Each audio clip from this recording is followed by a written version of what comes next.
Good morning, or is it? I don't know. Not for me. Good morning, everybody. Welcome to the Stokastic.com NFL Showdown Strategy Show. Kansas City Chiefs, Washington Commanders. Woo, man, yesterday was something else, dude. Oh, I'm Dave Loughran. That's Greg Ehrenberg. At least betting went really well, because if betting didn't go well, I would have not sure I would have wanted to get out of bed this morning. But what's up, man? How you doing? Happy Monday. Yeah, doing pretty good. I also did not have a good yesterday was by far my worst main slate DFS week of the season. I also didn't do well in betting. So I was taking it from all angles, as I am my prison videos also, Loughy. But other than that, outside of DFS, I had a generally good and fun weekend. Good. What'd you do? You have an eventful weekend? So I found some really good edges live betting the MMA slate on Saturday and made a bunch of money doing that. So like that was the highlight of the weekend for me. But other than that, just like hanging out with my family. Oh, I was gonna say, I thought you okay. So you did hang out with the family. Okay. Mm-hmm. Gotcha. So you did some stuff. You know what else was done yesterday? I assume actually I know you saw this. We had a Stokastic avatar. Another one, dude. Another one win the million. That's two this year already, right? Because, yeah, that's actually, I know that's two. It might be three, but it's definitely two. Because Morgan took the millie down on FanDuel. And then we had one yesterday as well. BS Golfers, shout out to you, man. Sick lineup, too. Tua, Cook, Hall, Pittman, Waddle, Hutchinson, Kittle, Jonathan Taylor, and the Bills. I mean, that was not this is the first week we've had all year long, Greg, where the chalky builds just, it's crazy. I was overweight to Hall and Cook, but I had so much of the Falcons that it didn't really matter, right? I was overweight to a lot of these low-owned guys. I had 20% Hall. I had 22% James Cook. You know, I had a lot of these guys, but it didn't matter because so many of them were littered with like Mooney or Pitts or Bijan Robinson. And when that happens, I mean, what are you supposed to do? Yeah, I had a bunch of lineups where it was like one dud in each lineup. So I'm like, I don't think I had any lineups that avoided a landmine. It would be certain lineups like, oh, look, this lineup's doing really good. It's got a lot of PRA left, and then or PR potential minutes left, and then you go look at it, and it's but Mooney's in the lineup, or and you just know that lineup isn't actually live for a top finish. So yeah, I was probably in the same boat as you, where I went through. I had at least one or two snowflakes in every single lineup. You know, it's crazy too, man. I had some lineups like the 4:00 games start, and I'm actually slightly profiting. Not bad. I was up like 15%. I'm going, man, if I only lose 20% today, that would be great, which, spoiler alert, that's not what happened. But I'm looking at it, I'm going, okay, this is bubbling the play action, and I have 4 players remaining. Sick. Okay, let me see who I have. Baker Mayfield, Emeka Ibuka, Cade Otton, like I forget what the other one was, but you look, I'm like, okay, first quarter, Greg, if you told me that I was bubbling the power sweep with Baker, Ibuka, and Otton with, by the way, no Atlanta Falcons. It had Breece Hall and James Cook in it. No Jonathan Taylor, but still. And it did have Jamar Chase when he was fine. But I'm like, all right, this has a shot to at least maybe save my ass and break even. And then the Tampa Bay offense had one of the worst games ever, dude. I think Baker finished with like 4.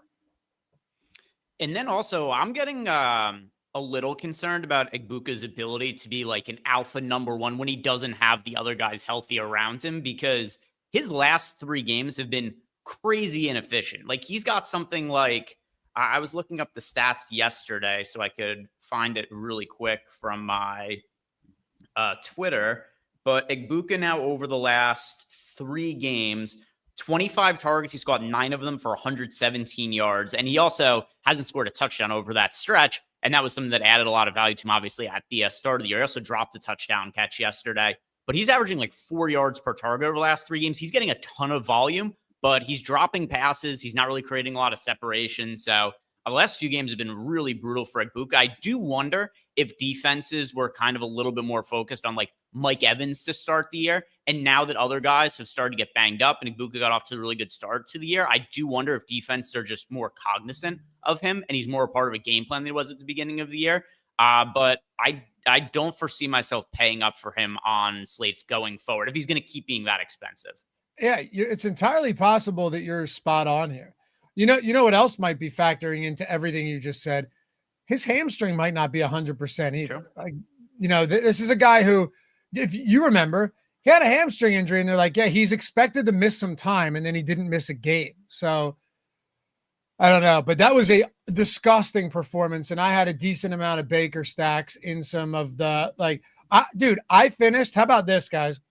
For those of you who had a bad week, you can commiserate with me, or maybe this will make you feel even better about having a bad week. There are 4,444 entries into the $400,000 SPY, 4444, right? I finished 4,428th. All right. I had a snowflake at literally every single position, Greg, every single position. And my defense had -3.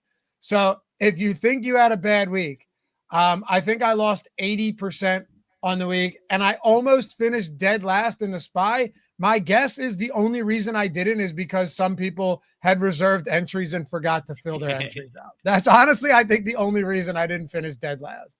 Yeah, I may have. This might be something that DFS sites will have to do with how bad my lineups were yesterday. Is maybe if your lineups are all underneath a certain score, you have to pay an additional $1 million to the person who won. Which, if that was the thing that happened yesterday, I would have just I would have had to sell my house, everything. But my lineups were I should have had to have paid more money than what my entry fees were. My lineups were so bad yesterday. No, they should have. I guess you're right. Anyway, appreciate you guys hanging out. Bad weeks happen. It's just going to happen. Plus, it's been a good season so far, man. But, sometimes the chalk and like good chalk is not going to hit, like Bijan. Devonta Smith, too. A lot of chances. Goddard had 2 receptions for 2 touchdowns. It is what it is. But if you don't mind, I need to atone for my sins this morning. Atone for your sins, hit that thumbs up, subscribe to the channel, and leave a comment down below. Always as well, we know you're out there listening in podcast form. Appreciate you guys. If you don't mind, rate and review the podcast too. That does a lot for us. Let's get into it, man. Washington at home.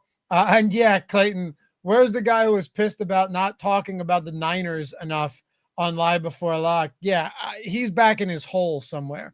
Not that I have much room to speak after yesterday, but oh, actually, yeah, I do. Justin Fields was in a ton of winning lineups. Justin Fields, man. And I told you, I'm not betting the New York Jets, right? This is the first week I think I haven't bet the Jets. I told all of you guys, go pile on the Jets. Mortgage your house if you have to. Go bet the Jets to win that game because I'm off of them. And what happens? A heroic late game comeback. Breece Hall throwing a touchdown to Mason Taylor, of course.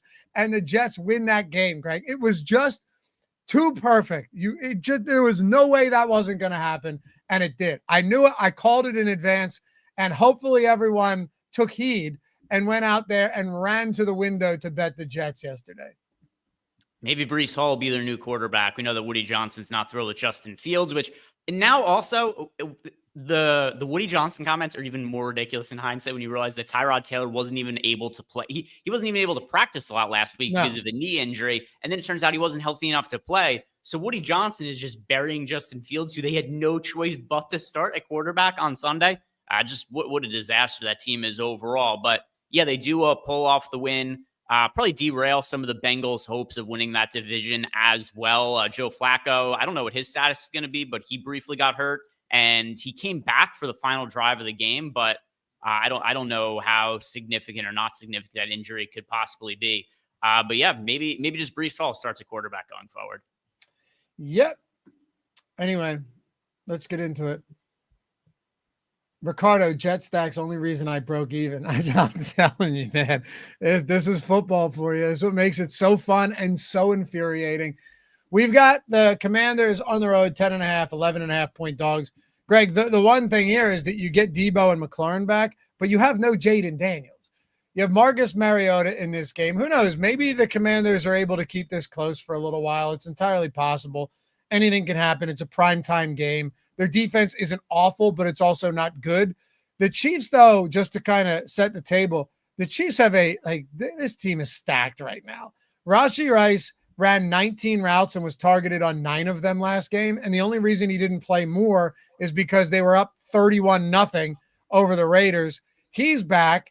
You have Pacheco looking better. You have Xavier Worthy, Hollywood Brown, Travis Kelce, even Brashard Smith they like to use in the passing game. And on defense, you have a shutdown corner in Trent McDuffie.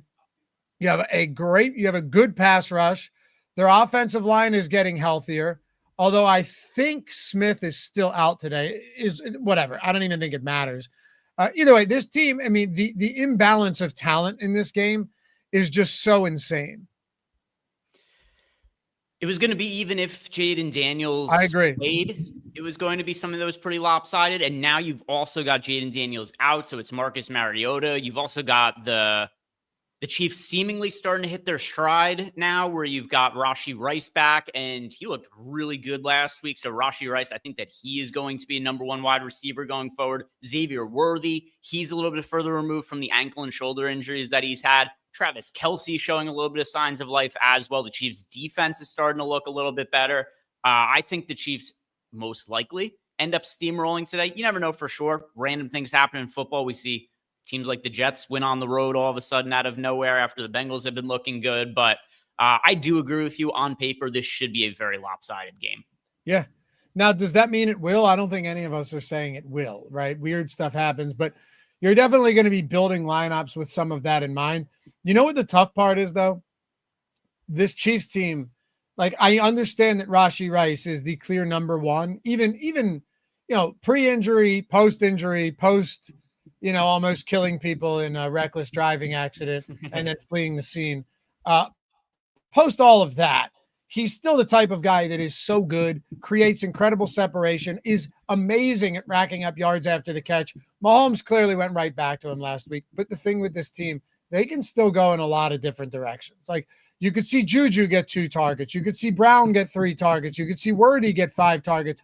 And then, the only interesting thing is, even last week, if you go look at the run game, prior to them pulling Pacheco and all of the starters and running Brashard Smith, double digits, he was worked in a little bit, but they were still throwing the ball a lot. Like, this was not a run-heavy approach at all. It typically isn't. They're just so comfortable in the passing game, and they're also maybe the best team in all of football at using the short passing game with yards after the catch as an extension of the run game.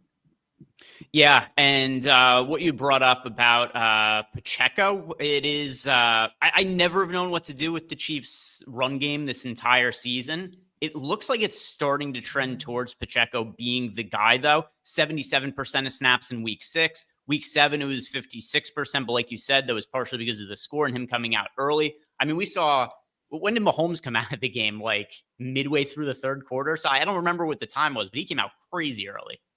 All of the starters came out pretty early. I don't remember exactly what it was either, but they can spread the ball around, but they like to throw, and they like some of these short passes, because why not? When you have guys like Worthy and Rice and, guys that can do that, it makes a lot of sense.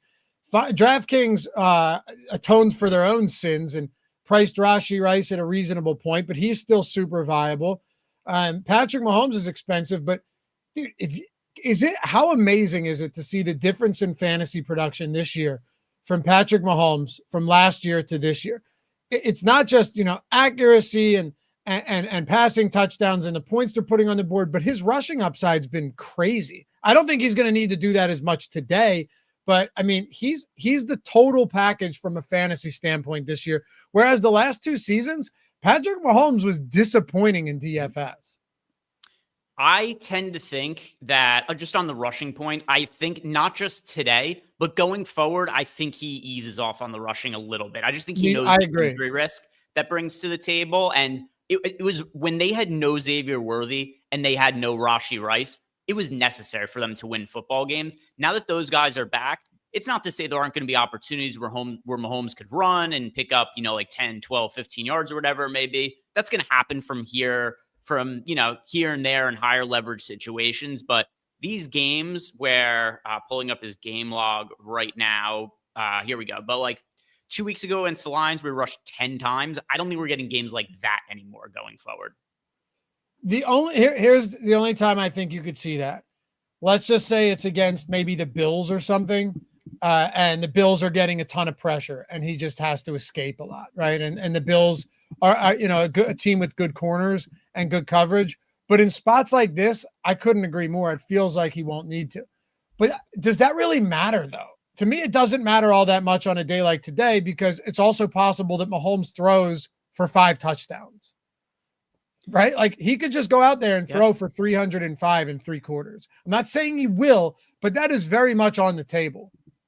Yeah. I mean, about 2.5 quarters of play last week, and he had 286 yards and 3 touchdowns. So it is definitely on the table. Still ended up rushing the ball 4 times for 28 yards, but kind of getting back to what I was saying before, that was the least amount of rushing attempts he'd had in any single game this year. Part of it was because he came out of the game early, but another part of it too is I just don't think that's something that he has to do as much for right now. But all that said, Patrick Mahomes, if you have the ability to spend up for him, he projects by a mile the highest of any player on this game, in this slate. So we've got him for 25.5 fantasy points. That is more than 7 fantasy points better than Rashee Rice, who projects second. So if you have the ability to pay up for Mahomes, you're just doing it on this slate. He projects too well. I agree. You look at the projected fantasy points on Mahomes, it's ridiculous. 25. Oh my God. Travis Meyer. So Washington money line and a 5-1 Washington stack. I mean, look, Travis, are the Sims going to give us any 5-1 Washingtons? We can look. It's entirely possible. The offense is, to a larger extent, more concentrated than Kansas City.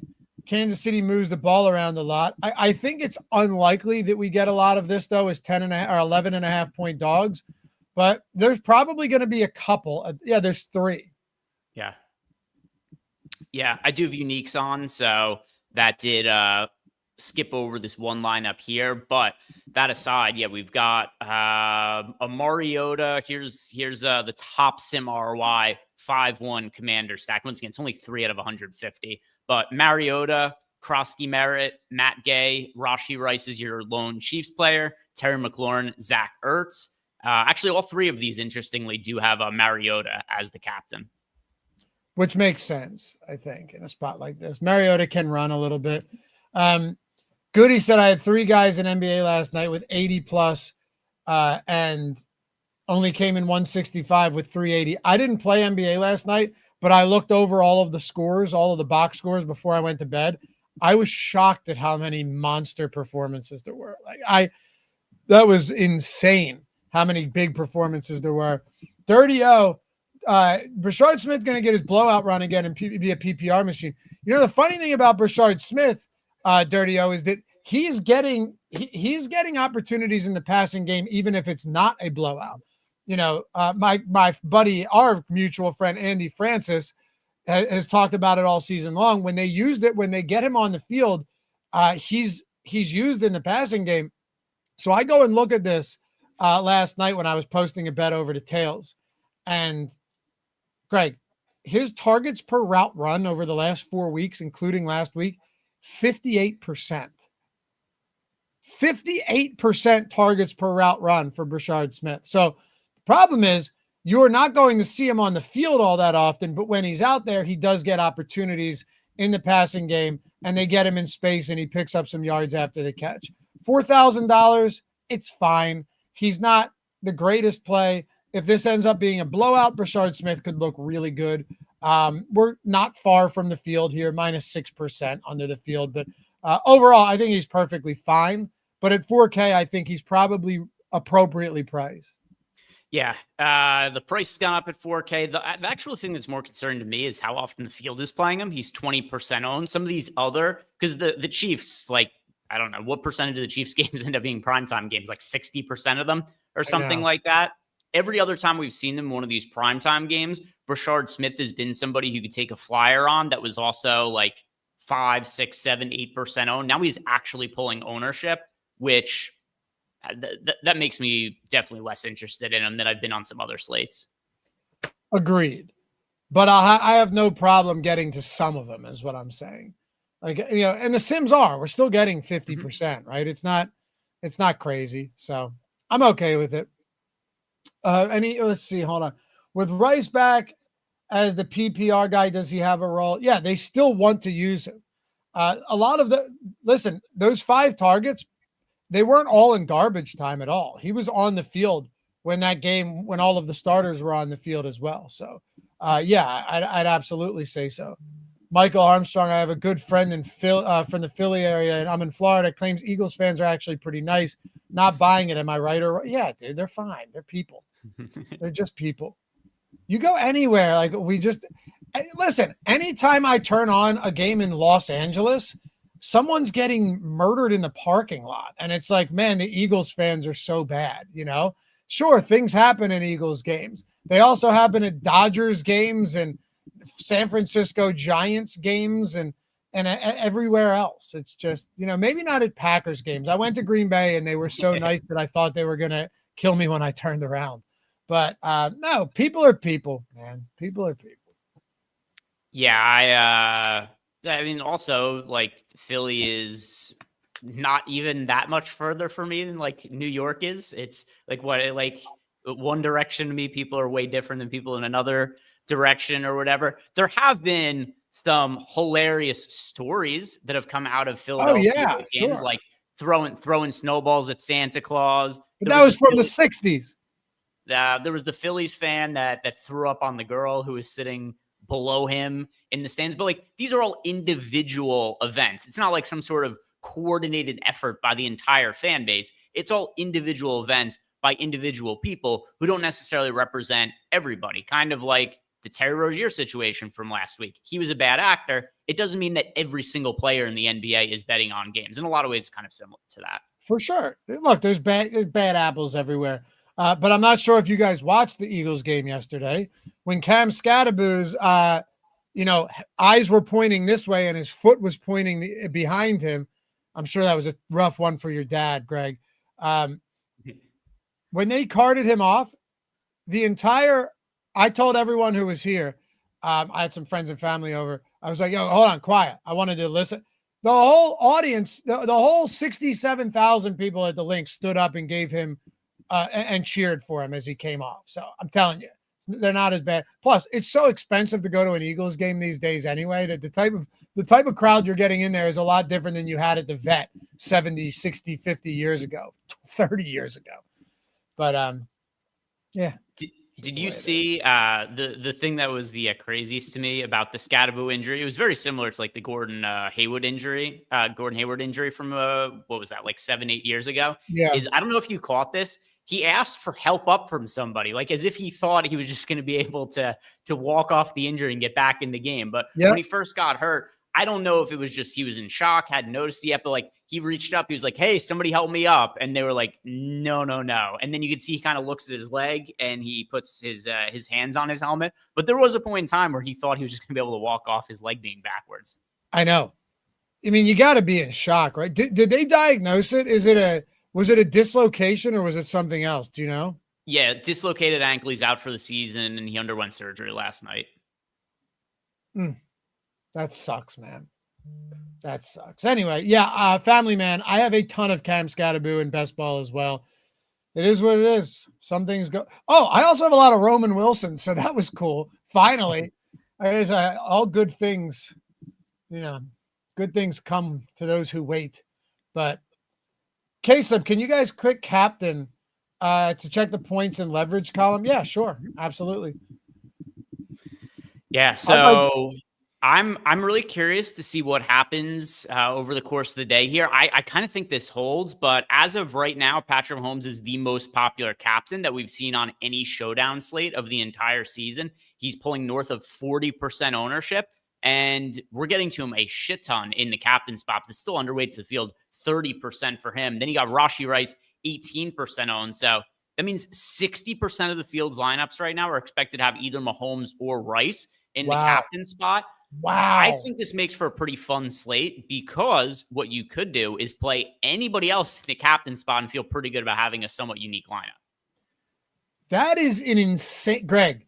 That's a ridiculous amount of captain exposure going to two players. 60% to two. My God. I mean, okay, so you just talked about it a little bit. Let's get into the actual good stuff here. I mean, if that's the case, what do you think the best pivots are in a spot like this, where you have 42%? Do you think that holds? I honestly, I cannot imagine Mahomes is that popular at the captain spot. I can't. So I think it'll be around there, just based on a couple of things. First, his projection relative to everybody else. So we've got him once again for 7.5 more, or not 7.5, but 7+ more fantasy points than Rashee Rice, who is the second best projected player. And there are just not very many good projected players in the game.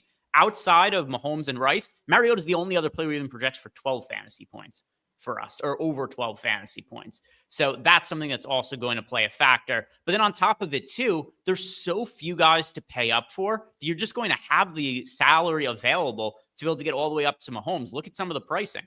Mahomes is $11K. The next most expensive player, it's Rashee Rice at $9,600. Mariota is $9,200. There's only 3 players on the entire slate priced over $9K. So you just get to a point where he's going to be so popular because people are going to have the salary, and he projects so much better than everybody else that what are you going to do? You're going to leave $2,000-$3,000 on the table to go to, Travis Kelce instead of Mahomes in a lineup and sacrifice 14 fantasy points of projection. I do think he's going to be at least in the neighborhood of this popular. Well, that's going to be crazy then. I get it, and I get why Rice would be so popular, but can you go back to captain one more time? Kelce, if Kelce's 2.6 at the captain, I mean, that's just, dude, go to pool ownership for me if you don't mind. Yeah, okay, so we are way over the field on Kelce at captain. I totally get it. Can you just sort by pool ownership to see where I'm just trying to see for myself what some of the best options are here as well. I think Debo's viable there, honestly. Especially if Terry sees a lot of McDuffie. That's another spot that could be very viable. Kelce. I think there's more than a couple ways to get super weird there. And it's not, it's not even that weird. It's just different from the mega chalk.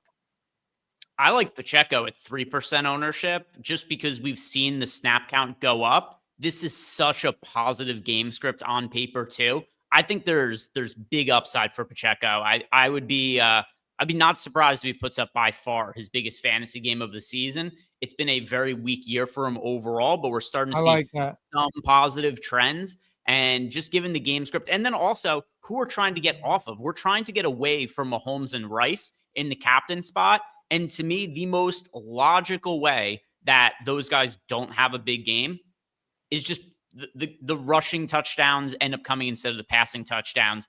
And you see maybe get Pacheco 100 yards and a touchdown or something like that. And in that kind of scenario, those fantasy points would directly be coming away from Mahomes and Rice. And those are already the guys we're trying to get underway to the field too. Yeah, I like the Pacheco call too. Really great question from Brandon Bowser. And there is no answer to this, and there is a good answer to this. So I will explain exactly what I mean by that riddle. Loughy, the thing that confuses me so much about DFS, how did you I didn't predict it. That's the thing. How did you predict Barkley was going to snap after such a slump? Actually, Greg and I had a great conversation about this on Wednesday. He says, especially against the team they already played, you're not predicting that they're going to snap out of a slump. And Greg, I think, because I believe this is a fully fair question that a lot of people ask and wonder all the time. We're not predicting ever that like a guy is going to snap out of a slump, whether it's me being like, you can go back to the Jets this week, as gross as it sounds. Look, I was wrong flat out about the Jets last week. At this week, it didn't help me any, but it's like nobody wants to go to the Jets anymore. Nobody wanted to go to Barkley. And that was Greg's point on Wednesday as well. he wasn't saying he's got a magic 8-ball and he's like, Barkley's going to have a good game. Greg would have thought that Barkley had just as likely a chance of having a bad game as a good game this week. The difference was when nobody wants to play a guy and their price point comes down and there's heavy chalk everywhere else, it's just an opportunity spot, right? Where you can get positive leverage on a very good player who hasn't done something big yet. And that's the way that's the lens you have to look through when you're identifying DFS plays. I think you would agree, Greg. There was no point where you're just like, oh yeah, this, and the spots are, these are the reasons why Barkley's going to have an amazing game. So there's also one thing in here that he should be aware of. The game against the Giants doesn't actually mean anything.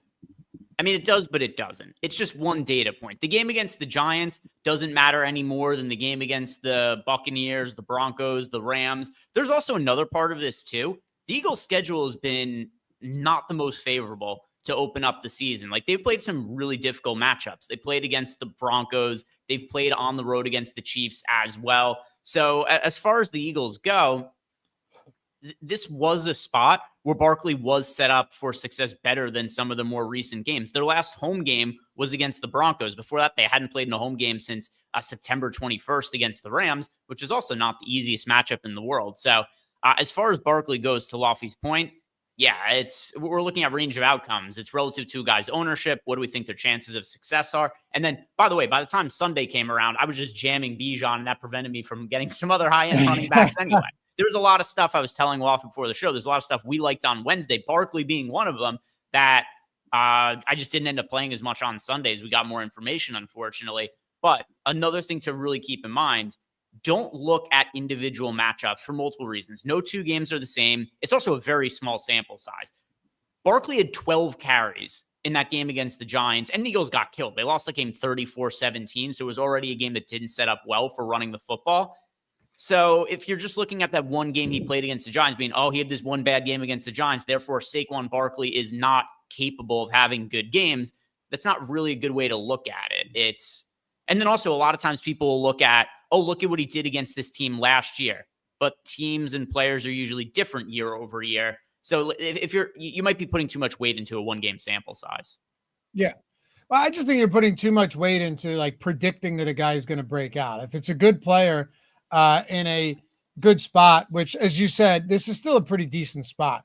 That first game against the Giants, he actually had 2 15-yard runs to start the game, and then they just fell behind. So yeah, it's more about range of outcomes, as Greg put it, for sure. Anyway, what do you make of so with the Kansas City backfield? We already talked about that. Pacheco, I'm with you. I think pretty decent spot here. He's not overpriced. It feels like Kareem Hunt, I don't want to say phased out, but it does seem like his role is diminished a little bit, which makes sense to me, especially if Pacheco is kind of finding his rhythm, which took a while, but seems to be the case. And they like Rashard Smith as a pass catching back to get him 3 or 4 targets per game. So where does Kareem Hunt fit in? He has a rushing attempts prop of only 4.5. Pacheco's at 11.5 today. They are much different in price for what it's worth. It's not like DraftKings or the books are not on to this, but Kareem Hunt, I think, becomes a little bit more difficult to get to unless you get a goal line carry, which is possible. The Washington backfield, though, man, I don't know what to do here.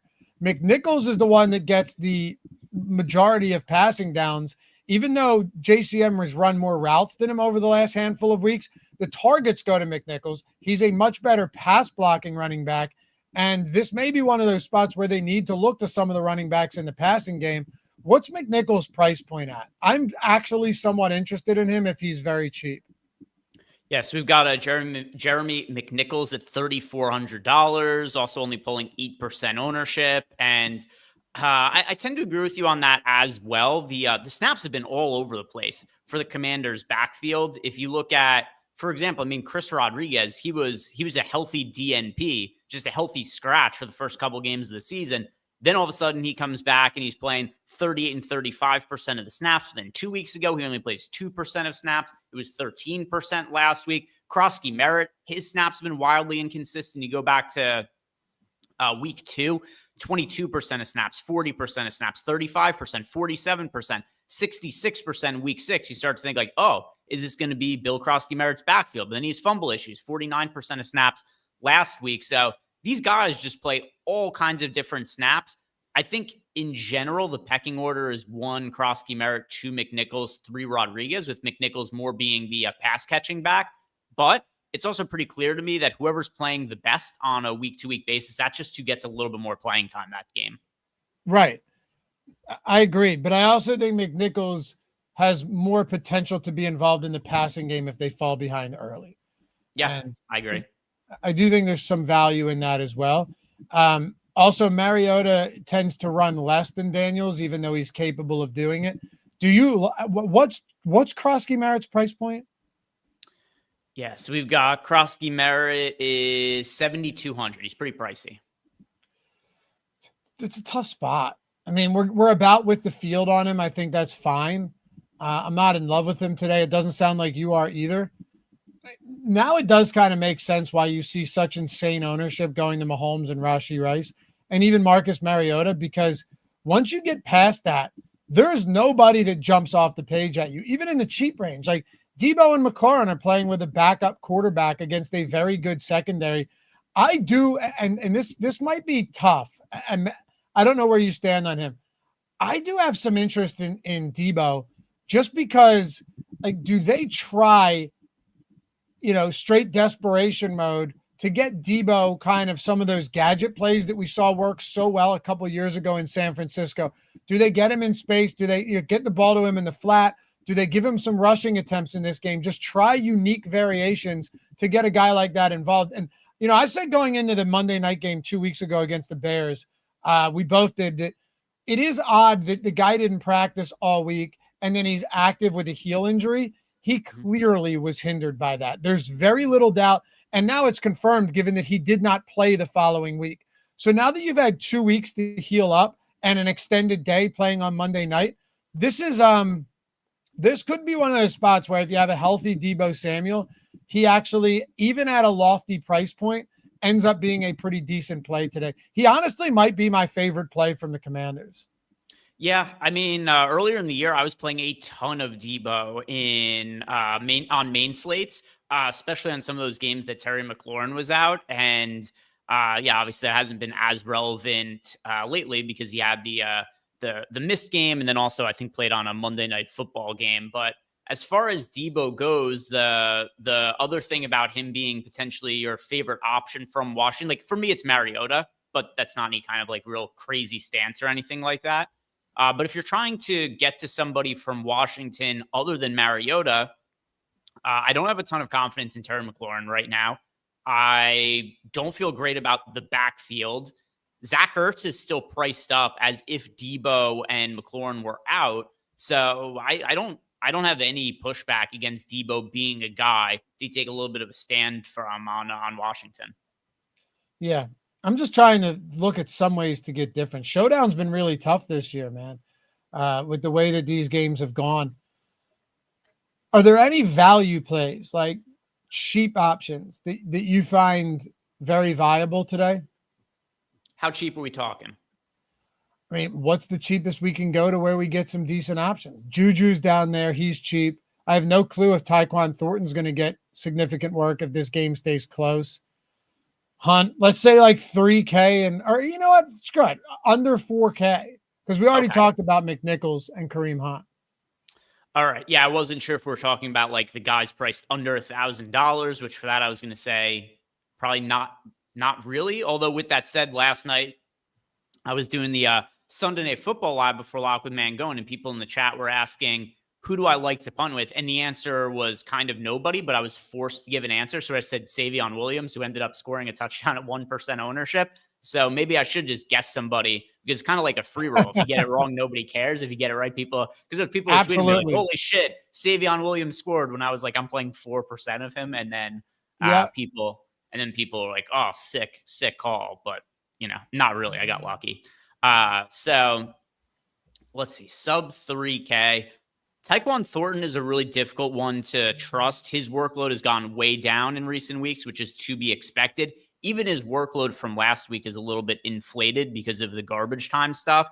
Earlier in the year, when they were banged up, we had 72% of the snaps for Thornton in week 1, 75% in week 2, 76% in week 3. But now that you got Rashee Rice back and Xavier Worthy's healthy the last couple of weeks, 27% of snaps for Tyquan Thornton in week 6, 33% in week 7, but that was a little bit inflated by garbage time. So he shows up in 4% of lineups. So that's not really somebody of all that much interest to me. The one we get the most of here is Juju Smith-Schuster, showing up in 11% of lineups. I guess if I had to pick one to save salary with and be different with as well, I'd go with Noah Gray at 2,000. I like he's that. Somebody who we know he's going to be on the field every single week. He's playing somewhere between 50 and 65% of snaps or something like that. He got 59% of snaps last week. Week 6, he got 75% of snaps. So it's nice to know that he's at least going to be on the field. And then he also has some security in terms of targets. Not to say that he's somebody who's always going to be getting, like 5-6 targets or anything like that, but he has been targeted at least once in all but one game this season, which is more than you could say about most of the cheap guys who are down here in the 2K and under range. So I'm gonna go with Noah Gray at $2,000 and 5% ownership as the guy who I'm most apt to pick if I was just building one lineup and needed to save salary. I like that because Noah Gray, they will use him in weird ways in the end zone too. Mm-hmm. He's not totally uninvolved. Also, these primetime games are just rife with tight ends, like the backup tight ends getting work. Clayton, Loughy, you have to victory lap the Marks Noel props I got on Tails. My pleasure. But for real, this one was actually pretty sick, Greg. I posted this on Friday night.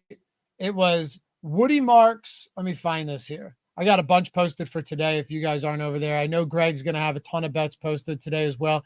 Everything's free, guys. The link is in the description. Take 2 seconds out of your day. Go follow us over there. No credit card required or anything like that, right? You just sign up for free, create a free account, follow us, and get some bets and some DFS info. Also, Greg won that bet against me with the Eagles and Vikings the other week. We still have to build out a spy lineup for the giveaway that we're going to do over on Tails for Wednesday. So make sure you're already over there. It's a pretty fun giveaway that we can all sweat together. Here you go, Greg. Woody Marks over 15.5 receiving, laddered up to 40 at plus 550. He hit this in the first quarter. He had a 50-yard reception. This guy's sick, man. He's a great pass catcher. So we hit the plus 550 ladder in the first quarter. Hit the Jalen Knoll 2-unit over 30.5. Easy. Almost hit the 70-yard ladder. He finished with 64. Hit the Alvin Kamara early in the first half. But it sucked. Oh, we hit that Kamani Vidal super early too. But it sucked. It could have been a huge week. I had a 3-leg parlay with Patriots spread, Ravens spread, and then Steelers spread at plus 618. And it looked at halftime like the Steelers were in good shape. Ended up losing by 10. But all things considered, a very good day. If you're not following us, if you're not following Greg, get on over there. You know what I mean? Do you have anything posted for today yet? Or are you going to be doing a lot of that? Yeah, you do. You already do. I posted a few NBA bets earlier today. And throughout the day, I'll be posting some more. I got killed on my NBA bets yesterday. It was my first bad slate of the year. But that's good because that's good because now anyone who isn't there yet comes after the bad day, right? The storm is past, hopefully. So now they can just jump on as the trajectory starts going upward. Yeah. Otherwise, though, the bankroll, it's up 10% overall from the start of the season. So definitely happy about that. But I was hoping that it would just be nothing but winning days for the end of last week. And I'm sure now there's going to be, because there was a lot of people too who actually legitimately thought I just knew the answers to the test as I was posting bets. So a lot of those people are going to be weeded out now, but that was kind of inevitable because there was no way I was going to only win bets the entire year. Oh, I forgot about that. Woo! We had some big long shots hit this week as well. Make sure there, Morgan. There's our boy Morgan. That's what's up. All right. Go to last week. Yeah, because I know there's some people with some really long shot bets last week. Kilo hit a crazy one, man. Crazy one. So, yeah, come check out the leaderboards, too. It's fun stuff. Very fun stuff. Anyway, we'll see you guys over there. So, hey, if we are getting into the weeds a little bit here. We already talked about the value plays. Let's run through Deegs. Isn't that gambler's fallacy 101? Yeah, I'm kidding. Of course. But also it's not, because Greg's posting portfolio EV bet. So yeah, of course he could go on a downswing, but then you just go on an upswing. It doesn't really matter when you get in. I was obviously joking, but can we look at some lineups here? Maybe zoom in on some of these lineups and see what our builds look like.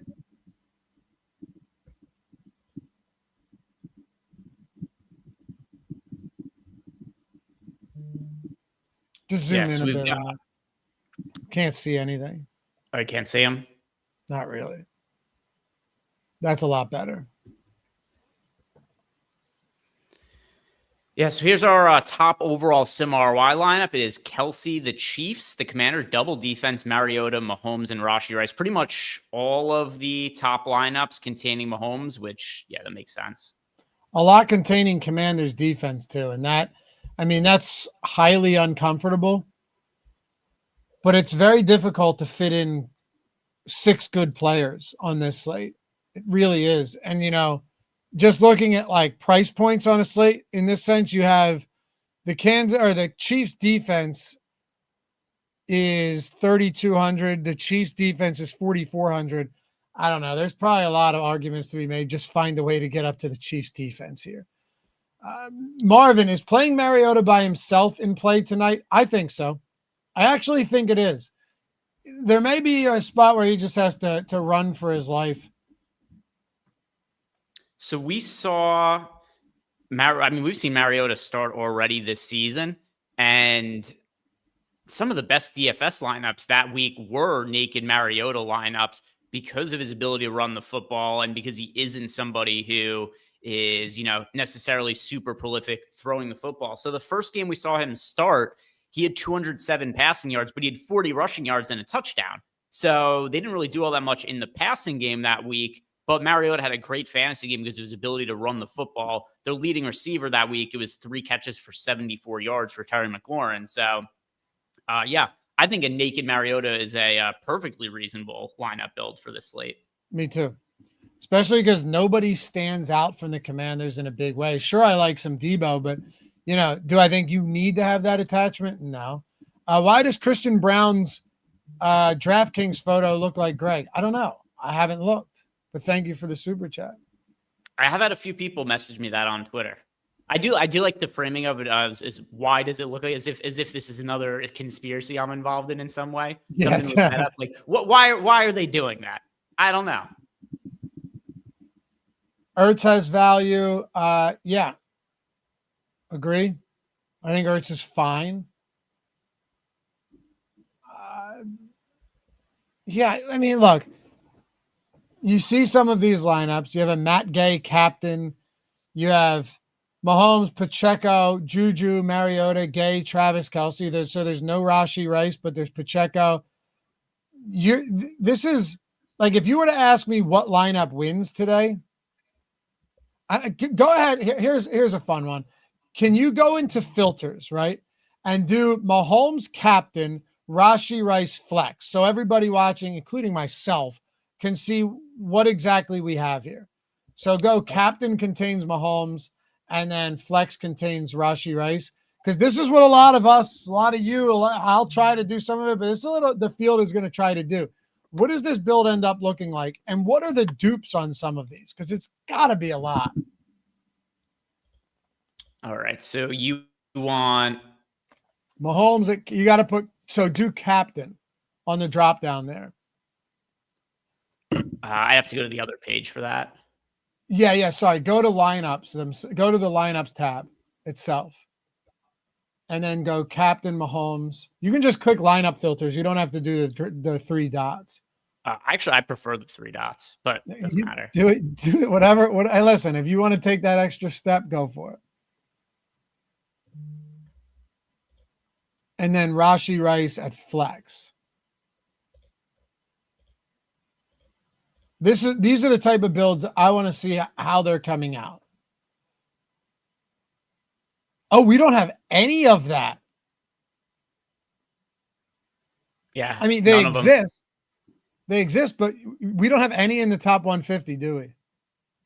Doesn't look like it, and I'm going to assume the reason why is because of dupes.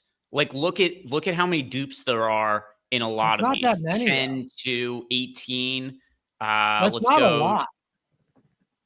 It's a decent amount, though. Like, if But you I go bet to I bet if you duped, I bet if you went and checked the dupes with no filters, I bet there's some with like 200 or 300. yeah, except how many of those are selected by us as top 150 lineups? No, I understand that. I'm just saying. What I'm saying is that the 10 dupes, like, okay, of our 150, do we not have any with like 5-10 dupes in them? I bet we do. I'm scrolling down to look. So far, there's none with 40 plus, which that makes sense. That doesn't surprise me, no. Yeah. What is the most duped lineup that's favorited? Okay, it's under 30. Okay. Man, I'd be surprised if there wasn't anything in like the 7 to 12 range, but we're about to find out. Yeah, so it looks like there's none that have more than 20 dupes. Wow. Not shocking, I guess, but. And now this is where some of those Rashi Rice Mahomes lineups were starting to be in the dupes range, like in the teens. So we don't have anything in the top 150 with more than 15 dupes. Incredible.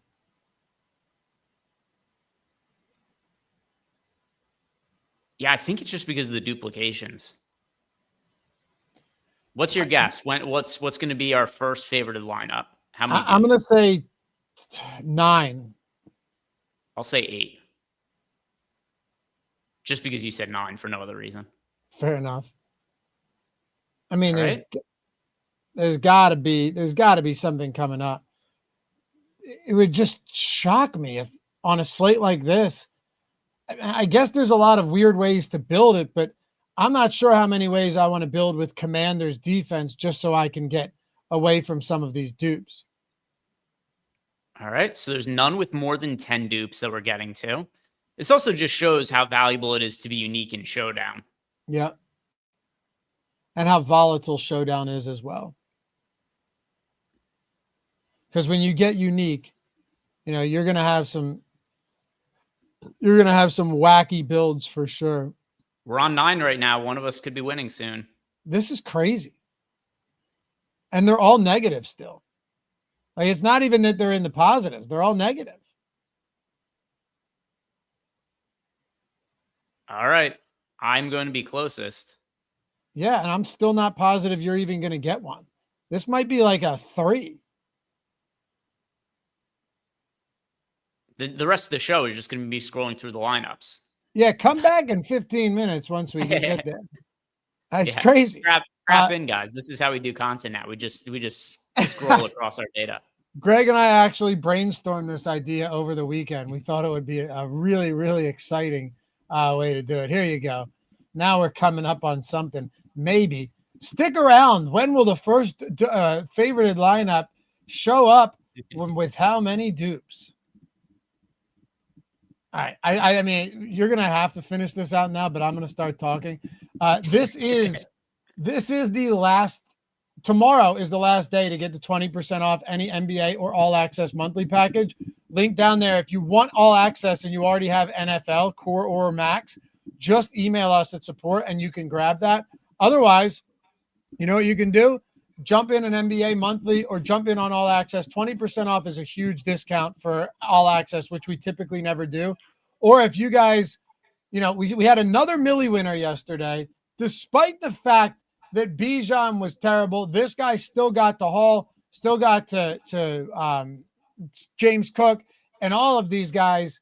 If you want, remember, you can get the Sims for free with the link in the description. I mean, sign up with any of our sports books. It could not be any easier than this. Place a deposit on any of these. Just click claim offer, right? Just click claim offer on any of these. Onyx is in 40 plus states. Spend 10, get 100 in bonus picks, right? Fanatics, BetMGM, all of these non-sports books too, the pick'em sites, Sleeper, Underdog, DraftKings Pick Six, sponsor of this here show right now. If you're not on any of them, click claim offer, make a deposit, $5 or $10. Take the screenshots of your welcome email and your first settled bet after you make them, and email us, not the books, at support@stokastic.com. Tell us what you want. You sign up on 3 of these, that is 3 months of The Sims. You could get 2 months of NFL, which is literally going to take you through Christmas, which is awesome. You get the Black Friday games, you get Thanksgiving games, you get Christmas games, you get all those games on Christmas week, on that Saturday, all of that stuff. And you could grab a month of NBA, and that would cost you like $10 or $15 to $20, $25, getting $450 worth of The Sims right there. If you're a low stakes player, perfect. You don't have to worry about forking out the money up front. If you're a mid or high stakes player, perfect for you as well. Link is down there. If you're not there yet, use that. Sign up with any books. If you have any questions, ask Greg, ask myself. We're happy to walk you through it. How many dupes? 6. It is Rashee Rice, the Chiefs defense, Harrison Butker, Matt Gay, Patrick Mahomes, Xavier Worthy. So it's funny. This is a Rice and Mahomes lineup, but we were looking before for Mahomes in the captain and Rashee Rice in the flex. This is the inverse. Rashee Rice in the captain, Mahomes in the flex. But yeah, it's still a weird still a weird lineup with defense, with both kickers, the kicker being the only player from the Commander side of the game there, and Matt Gay. But yeah, in general, the most valuable way to build good showdown lineups is just to be unique. And we did not see any of the lineups that have very many dupes be in any of our favorite lineups, which I think that's the entire reason why we didn't have any lineups in our top 150 with Mahomes in the captain and Rashee Rice in the flex. It makes sense, but man, I did not think it would be that low as it is. And it is. Anything else you want to hit on before we get out of here? Of course, we'll have Live Before Lock. If you didn't check out Josh's strategy show right before this, make sure to watch that as well. NBA Deeper Dive Live Before Lock tonight on top of that. Anything else we missed? I think we hit on a lot of the cheap guys, a lot of the important build types that you're going to have for this show. I'm trying to think if there's anything else, but I mean, the captain ownership between Patrick Mahomes and Rashee Rice is really incredible, and that stands out to me more than anything else. Yeah, no, nothing else. I just have to read the phone numbers before we leave, but other than that, nothing. All right. We appreciate you guys. Have a great rest of the day. We will see you back here later tonight, Chris Spags and myself. You're on Live Before Lock for NBA? I'm not on Live Before Lock for NBA today, but I am every other day this week. All right. Thanks, guys. Have a great week. We'll see you soon. Leave a thumbs up, subscribe before you go. Come hit us up on Tails. I'll let Greg close this one out with a riveting message from our sponsor, Pick 6 on DraftKings.